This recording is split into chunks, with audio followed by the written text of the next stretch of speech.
मैं इशा के बाद इंतजार करती थी, वो नमाज पढ़ के काल किया करता था। मैं इशा के बाद इंतजार करती थी,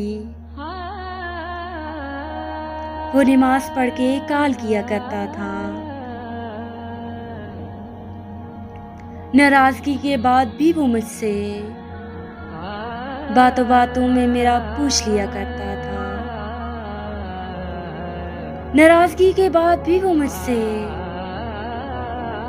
बातों बातों में मेरा पूछ लिया करता था। मैं इशा के बाद इंतजार करती थी, वो नमाज पढ़ के काल किया करता था।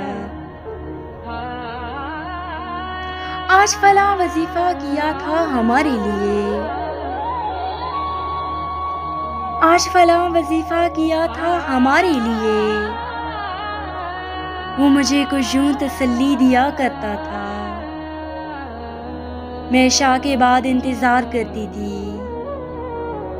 वो नमाज पढ़ के काल किया करता था।